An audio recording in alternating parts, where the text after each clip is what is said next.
एक बार की बात है, एक घने पेड़ पर एक गौरैया का जोड़ा रहता था। दोनों खुशी खुशी अपना जीवन बिता रहे थे। फिर आया सर्दियों का मौसम। इस बार बहुत ही कड़ाके की ठंड पड़ने लगी। ठंड से बचने के लिए एक दिन कुछ बंदर उस पेड़ के नीचे ठिठुरते हुए पहुँचे। तेज ठंडी हवाओं से भी बंदर काँप रहे थे और बहुत ही परेशान थे।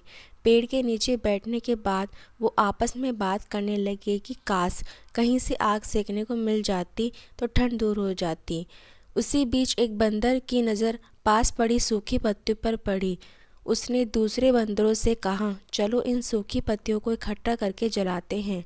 उन बंदरों ने पत्तियों को एक जगह इकट्ठा किया और उन्हें जलाने का उपाय करने लगे। ये सब पेड़ पर बैठी गौरैया देख रही थी। ये सब देखकर उससे रहा नहीं गया और वो बंदरों से बोल पड़ी, तुम लोग कौन हो? देखने में तो तुम आदमियों की तरह लग रहे हो, हाथ पैर भी है। तुम अपना घर बनाकर क्यों नहीं रहते? गौरैया की बात सुनकर ठंड से काँप रहे बंदर चिढ़ गए और बोले, तुम अपना काम करो, हमारे काम में पड़ने की ज़रूरत नहीं है। इतना कहने के बाद वो फिर आग जलाने के बारे में सोचने लगे और अलग अलग तरीके अपनाने लगे। इतने में बंदरों की नज़र एक जुगनू पर पड़ी।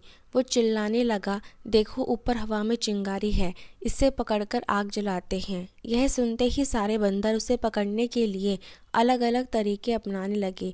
ये देख गौरैया फिर बोल पड़ी, यह जुगनू है, इससे आग नहीं सुलगेगी। तुम लोग दो पत्थरों को घिसकर आग जला सकते हो। बंदरों ने गौरैया की बात को अनसुना कर दिया।